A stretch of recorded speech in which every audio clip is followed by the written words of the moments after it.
Hello, welcome to Release Your Wings. I'm Dan Bagley, and we have a very special guest tonight, Dr. Prashant Kakoday.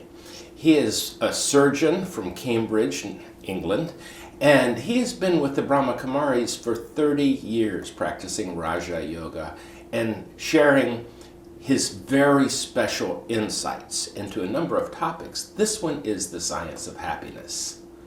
Prashant, very good to see you. It's a pleasure. Thank you for being here. So as we're talking about the science of happiness, what is the main idea that we should get across to understand? You know, in this world, everyone is looking for happiness. As Aristotle said, we do everything for happiness. Our beginning, our end, our life, we are desperate to find happiness. This is so important for us that we can do wrong things to get some short, sharp excitements and create long-term problems for us. So the reason that probably everybody doesn't report I'm extremely happy then is we probably have some really bad strategies is what you're telling us. Yes, is that that's right, yes. So what would be some of the ways to look to long-term versus getting intertangled in the short-term? Pleasure versus happiness is what I'm hearing you say. Yeah. And in various studies, in positive psychology, when they looked in this, they find that our commonly held ideas of happiness are mostly wrong. For example, most people think if they are famous, it will make them happy, or if they are beautiful, it will make them happy. And when they study these people who are famous and beautiful, they find that there is no change in the level of happiness. That factor is not shifted. There is no difference between those who are not famous and those who are famous in their happiness. On the contrary, sometimes some of these factors make us more unhappy. They are more, for example, insecure, famous people. And those who are having wealth, they got more worries about what to do with their wealth, something like that. So our commonly held ideas are proved to be wrong. So you mentioned wealth on this, and so one of the big ones is that people say, if I just had more money, I would be happy. That doesn't prove to be so, is that right? In studies, beyond a point. That's right, up to a point. They say that we all need a minimum, and beyond that minimum is statistics. Right. Means numbers. Someone can say I got millions, someone can say I got billions. It doesn't translate in happiness. In today's economics, I recently read an article that in the U.S. about anything over $75,000 is not adding. Now, I can tell you that I have a lot of friends who say, 75, I'd love to have 75. But the truth is, the happiness is not really incremental. It's mainly the lack of worrying whether you have enough food, whether you keep your house and all. I think that subtracts from that people that's right. at the poverty levels. Miss, what we are missing all along is another treasure, and that is the treasure within us. And most people don't even know this.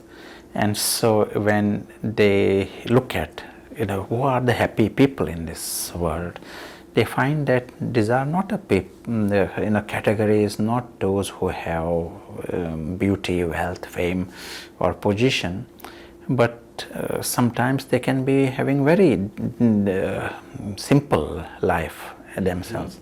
But these are happy people, and one big factor is those who are givers. So you will find in every community there are some people who are naturally givers. Yes. Giving is not always gross. They are maybe giving respect, and they are giving attention, seeing that here someone is comfortable, someone is thirsty. The simple attention. In every street, every village, there will be some old lady who is like that, and they are the blessed ones. Yes. They are happy regardless of their situation. So this is a wonderful metaphor of paradox, because to get what we want, happiness, we must give what we have, be it whatever. Absolutely. And even what one thinks one hasn't got, if he starts giving, he discovers what he got. He's really appreciating it then. So great. So one of the inner treasures we look for is that ability to be giving, which part of that would be of service. Part of it is being a good listener, a caring Yes, person, yes, yes. giving respect, giving time. Yes, and the psychology behind this is when you start to give, you are forced to dig inside yourselves and see what you got. It is a little bit like, say, suddenly 20 people arrive your house and they say they are all hungry and you have to feed them. Then it forces you to think what is in your house, wherein it forces you to go into your kitchen store, and then you discover what you have and you had forgotten about. It is same happening at another level, and this is where the spiritual message comes in. And the whole of the spiritual message is we got big treasures within ourselves, and we don't know how to get in touch with them. We are leading a rather superficial life. So we lead a culture of ice cream culture and possibly coffee culture. Yes. So our happiness is so superficial, and that prevents us from digging deeper. This is one approach, but I was going to ask, yeah. what's another? Now, giving is one. What would be another inner treasure that we would seek out? When we use the word meditation, important aspect of meditation is to look inside, introspection. Right. But it also, if it is followed by a right approach, you are seeing your own immortality to start with. This is a huge thing. You are discovering that you are secure, and you are discovering that you don't need various things the way we have made our life so complicated. We don't need most of these things, and more we become free from these desperations, more you discover contentment and inner lightness, inner happiness. Now these are the things we all are looking for, and you discover they are there within you, and it is not coming from outside, it is inside you. It is so the inner peace of knowing that you are enough, you have enough in terms of your inner qualities. That's right, yes. But the sense of security, that is like a very deep one for us, to feel secure, and that I can't lose anything because I really don't need to own anything. I was reading recently that a great understanding of spiritual, not everyone has the same understandings, but that we are more conservators of what we have rather than owners of what we have. Yes, excellent, yeah. And so I am honored to take care of the home I happen to be in. Yes. The community I happen to be in, but it's Yes. not mine in the sense of grasping. It's ours in the sense of I have the honor of being part of this. That's right. And further still, right up to the body, we are like the trustees of the body. The soul is the trustee. So also with ideas and opinions, to step a little behind all this. And when you step behind, you are less insecure. Because when we grab these temporary things, that precisely prevents us from experiencing security. So the need to, quote, be right seems like that would sort of move away as you're being just honoring. It's not even my ideas, it's just things that pass. Absolutely, yeah. So such a freeing thing. Yeah. If this is a nice opinion, take it or leave it. I don't have to defend and prove Right. it. It is destroyed, everyone. So it is not an issue for you. You So- are secure anyway. So when you watch the evening news, do you watch the evening news? Actually, no. Okay. But But we all yeah, know that yes. there are plane crashes that happen and wars popping Yes, up and, yes. and the like. How do you think of it in that moment? In other words, are you thinking, interesting? What a shame. It's just part of the lila. What is the... Yes, it is more like that. It Yeah, is just more the inner ongoing drama that is going on. And media can highlight some things Of for course. us, but like say they might say 5 people died somewhere. But do you know how many people die on this planet each day? Right. There's something like 150,000 people die each day on this Sure. planet. So we make a sensation and sort of drama, and it is another entertainment. Yeah. But Lila, this world is like this. Many years ago, my wife and I spent 2 months in Bali.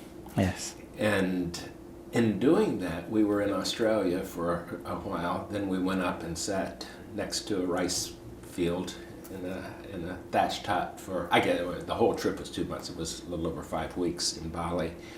When we returned back to Sydney, we turned on the TV and the stories were the same, just different characters. Yes. Someone was arrested, the government was unhappy, there was someone who'd killed someone. And Yeah. I'm going, those are exactly the same stories. That's Nothing right. changes except the names and the places. Yes. So what I have done in the last 30 years, not to watch television. And as you said, I'm free, I don't miss anything. Yes. And I find mind is so free from lots of waste and clutter. And just as we were saying just now, we got lots of treasures inside us, so also there are things of knowledge inside us. We need time to look at it. Let it grow. Let it grow. And it needs just time reflecting.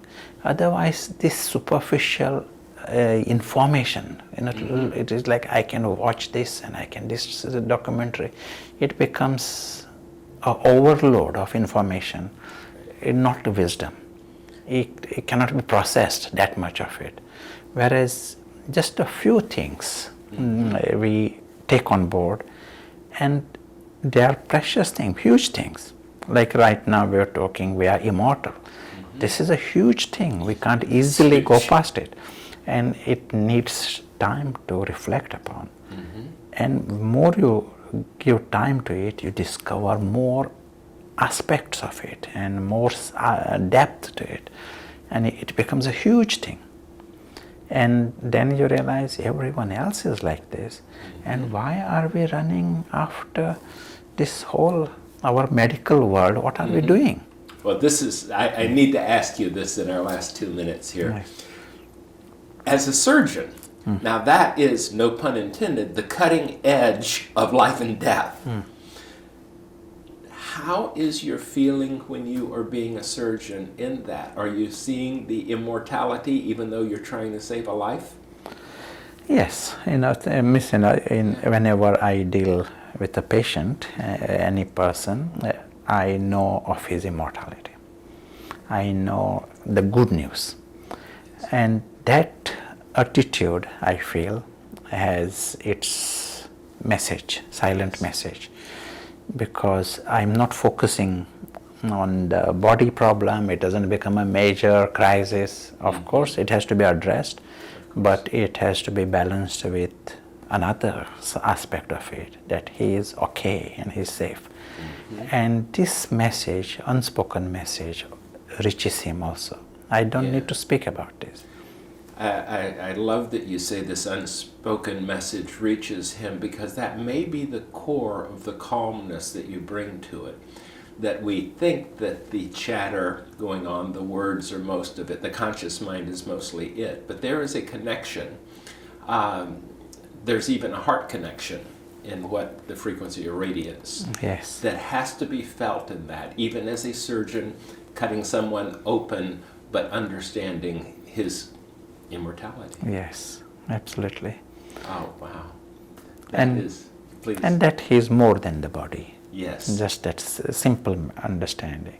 Just like we are fixing a car, but the driver doesn't need to have a panic because he's safe at least. Right. We are fixing the car and doing it, giving it the best chance. What I a know. beautiful gift you give in that moment. Yes, Thank you so much. it's a pleasure. I hope this has given you as many great thoughts as it has me in talking. This has been a true pleasure. It's a Thank you pleasure. again. Yeah, yes. Goodbye.